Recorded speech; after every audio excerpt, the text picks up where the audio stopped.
A very special exhibit is now showing at the BMW Museum in Munich. To celebrate the 60th anniversary of an iconic roadster, museum director Gabriele Fink and her team have assembled several extraordinary specimens in a show called Family Affairs: Draft Designs of the BMW 507.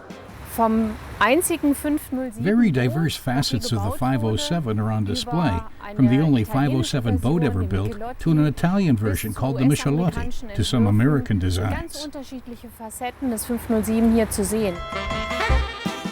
This 1954 design of the BMW 502 sports car was a predecessor to the 507.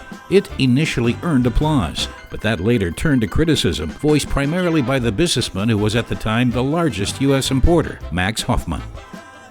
Just a year later, the carmaker from Munich presented the BMW 507 at the IAA Auto Show in Frankfurt. The designer, Albrecht Graf Goertz, was completely unknown at the time. Admittedly, the color of this newly renovated specimen is pretty conspicuous, but then, as now, the customer is always right.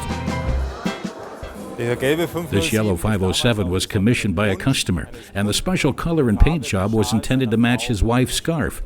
During the restoration process, we analyzed the old paint and recreated the original color as closely as possible, going to great lengths to get it just right.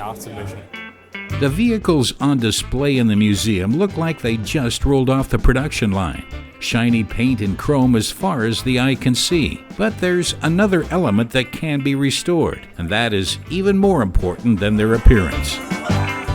We know, of course, that there are only 254 of these cars in existence, and each has its own special story. We want to share those stories with the visitors to the museum and tell them just how valuable and unique each individual specimen is and what stories they have to tell.